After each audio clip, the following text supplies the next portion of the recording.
What actually has to change mentally before anything else when you're switching from the corporate side to the entrepreneurial world? I feel like you started answering it like the water analogy. It made it for me with Titanic because I'm in my mind I'm going, oh man, yeah, yeah. I love the paddle part. It was like maybe I need to get on land and create paddles. Like, yeah. So what else like what change do you see mentally that has to happen before it can work for someone? Because the corporate environment where you're the employee and you can take risk and you can do all the rest of that, for me, it's accountability and consequences. Once you realize you've got skin in the game and the tightrope, like once you realize you're high enough up where if you make a mistake, it's going to cost you. That's one of the shifts that I need to make sure that people understand. What are some of the things that you're seeing on your end? I think also people have to make a full connection to how they're gonna apply their skills. So you talk about skill and identity, Mm, really important. And another part of that is because in corporate, we're so used to this is what I'm good at. This is what I'm good at. This is what I mean. You're doing performance reviews. I accomplished this. This is what I did this year. Here are my accomplishments. And you're just so used to like, this is what I mm, do. This is what I do. When you step out as an entrepreneur, you have to answer the question, this is what you do. Who do you want to do it for? yeah.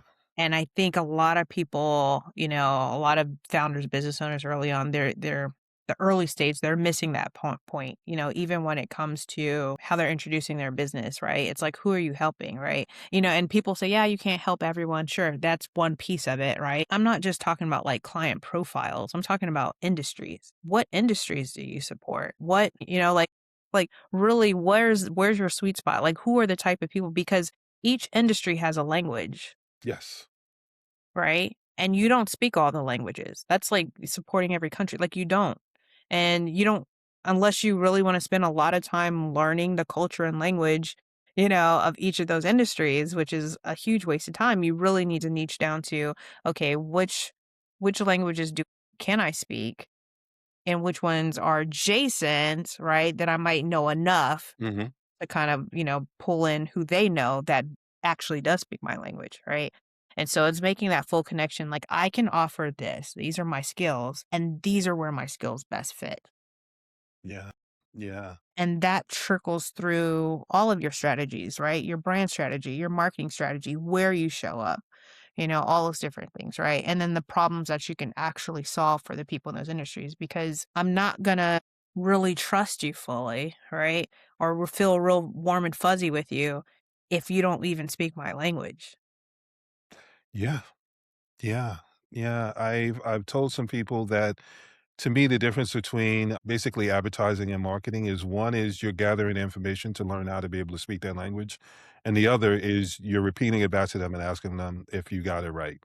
If you got it right, you'll be able to see that engagement. You'll be able to get the response that you're supposed to get. If you didn't, then that means that you have to go back to the drawing board and do more gather information gathering to make sure that you're getting it right. Because there are a lot of people that will start doing their positioning and everything else, and it's them telling their story. And one of the things that I've started explaining to people more as I get further into the process is really what you're doing is you're serving as you're giving them observations and you're serving as the narrator.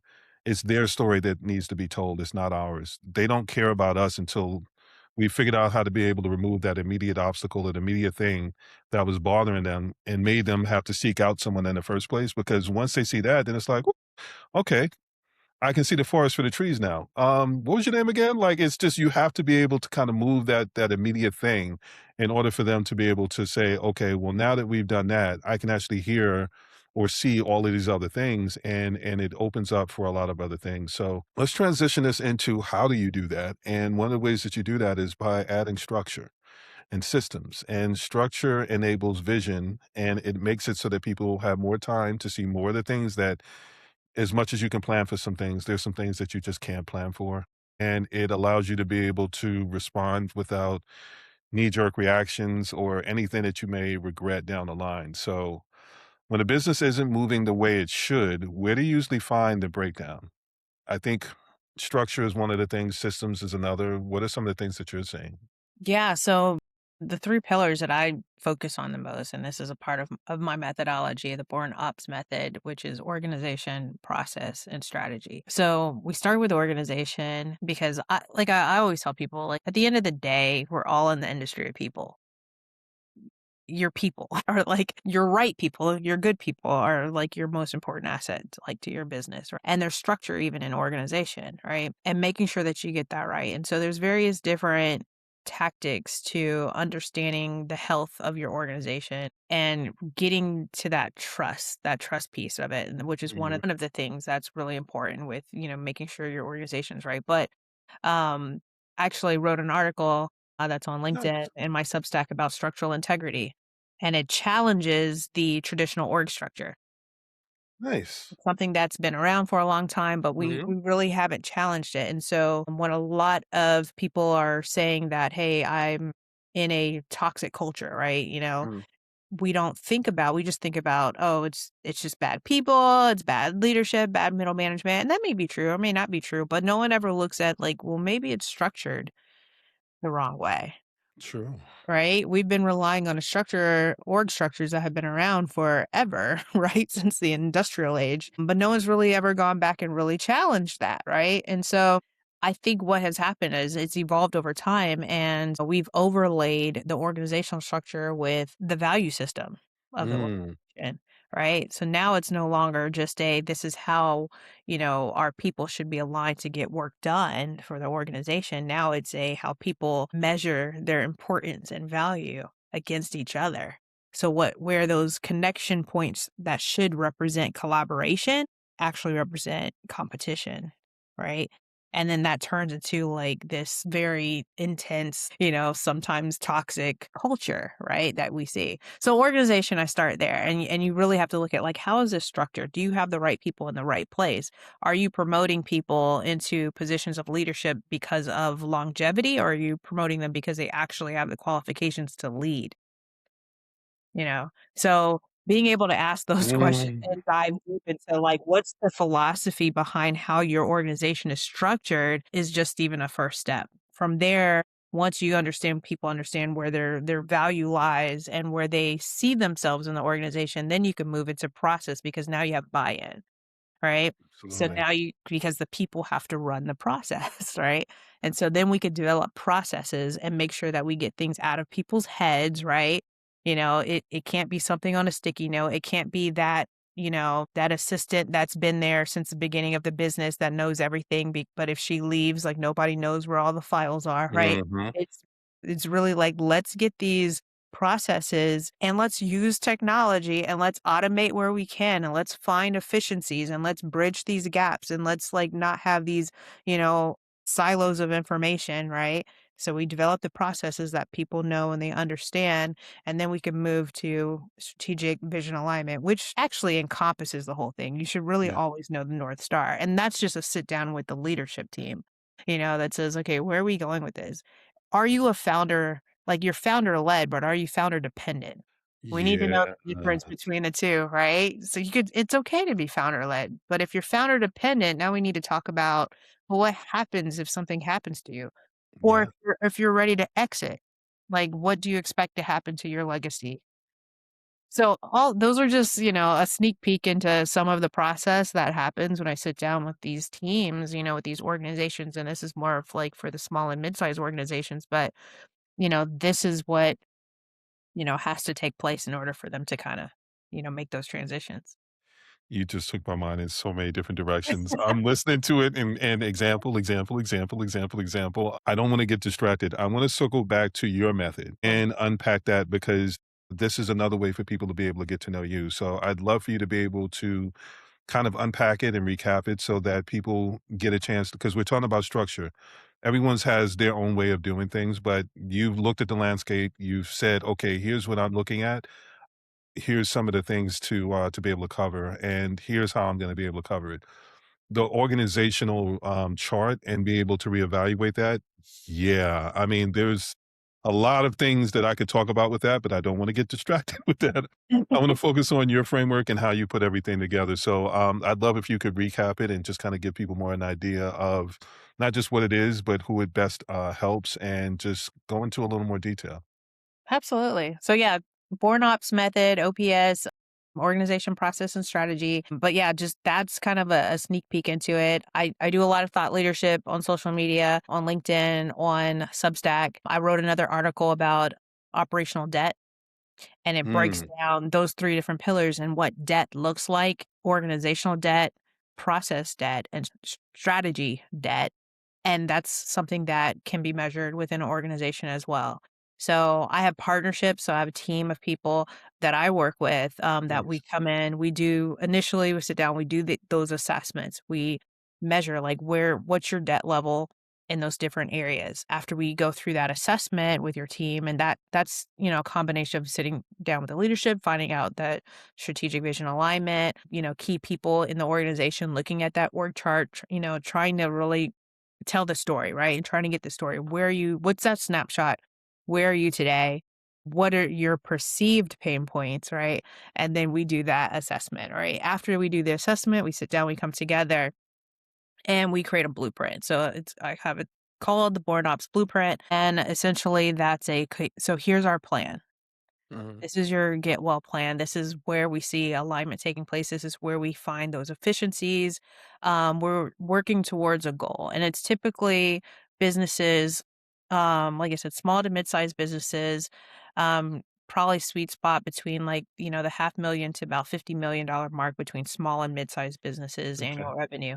Um, and we're really trying to help a lot of business, especially if they're facing transition. So that transition could be, once again, the founder led. They're looking to exit. You're looking to bring in a new leadership team. It's a reorg for whatever reason or purpose, or you're trying to prepare for like a merger and acquisition, an ESOP, like any type of major transition that your business is taking on. Or you're just at that checkpoint because this is something that your business should be doing Mhm.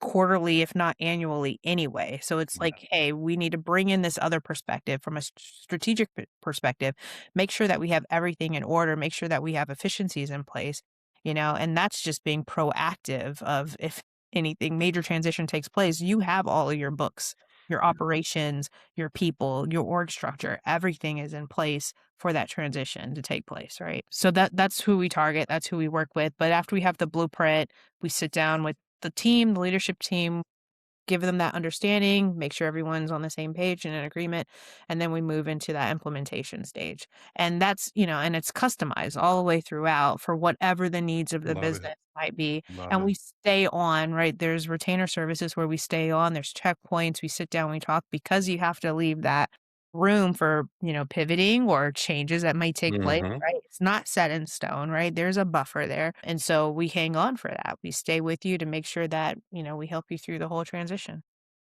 Okay, I love it. I'm gonna unpack it a bit more, because there may be some people who heard the dollar amount and go, "Okay, well, that's not me."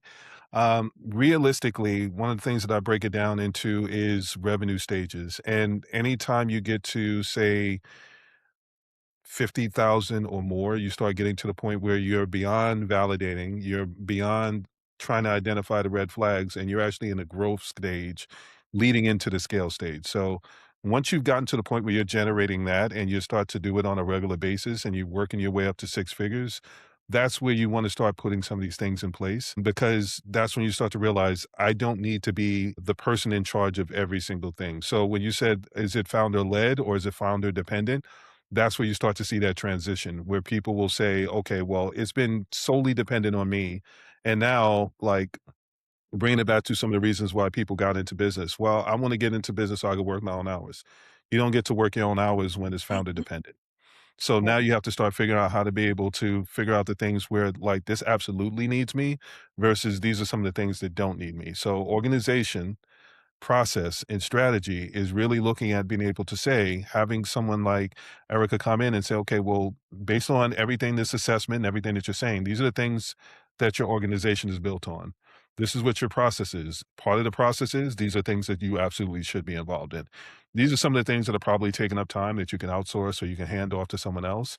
And we just need to be able to document it and put a strategy around it to make sure that it's able to live and breathe and survive and strive without you in a way that allows you to be able to focus on the things that you want to be able to do and the things that you actually need to be able to do. So don't hear the dollar amount and say, well, that doesn't apply to me. It absolutely applies to you. If you're at the point where you realize I'm going to burn myself out if I keep trying to do everything myself, this is where Eric is able to step in and be able to say, you know what, there's a more efficient way to be able to do it. There's a path of least resistance.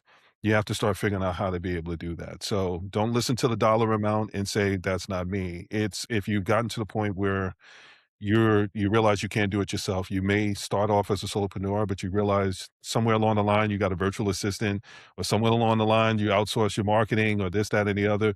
That is part of your team, and that makes you a small business, not just a solopreneur. And that's where you need to start making sure that you're a conductor to a symphony and not just having everybody work in their own silo. And everybody's coming back with these wonderful reports that make them look good, but none of it is actually working synergistically with what you're trying to put together. So I just want to bring it back to some of the earlier stage businesses so that they know what they can look forward to. And for the ones that are at the beginning or at that point where they need to make those decisions, I need them to also understand that you're a valuable, valuable resource when it comes to stuff like that because that is the process. That's the aha moment at the growth stage. And when you get to the growth stage, you want to do that before you get to the scale stage because when you get to the scale stage, you should have already had those things in place because now you're running into different issues. I'll give an example. I met someone on Alignable and he came out with an AI tool and he walked me through it and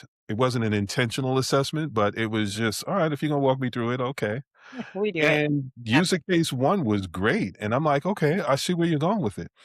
What's your plan for user case two, three, and four? And his thing is, well, I don't think you understand. I was like, dude, it's not that I don't understand. I'm saying that you created something that was so good that once somebody uses it the first way, they're gonna start going, well, I wonder if it does this, and I wonder if it does this, and I wonder if it does this. Mhm.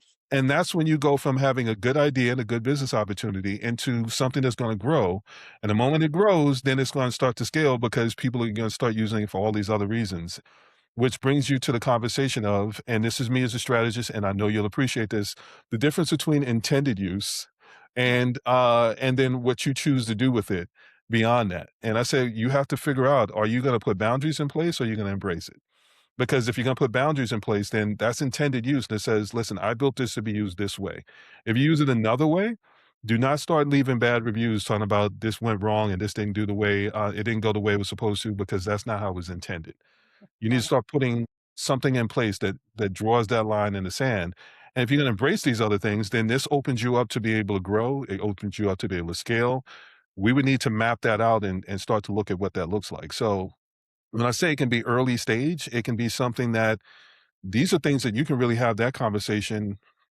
He didn't even roll out the product yet, and I was having a conversation, and what I ended up saying is, "I'll talk to you in, like, 6 months. I realize it's too soon for you to see what it is that I'm saying, and I don't want you thinking that, like, I'm trying to hijack the idea.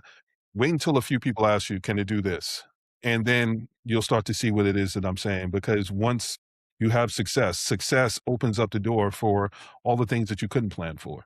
Yeah. And I think, again, that's where organization, process, and strategy kicks in, and that's what makes you valuable to people no matter what stage.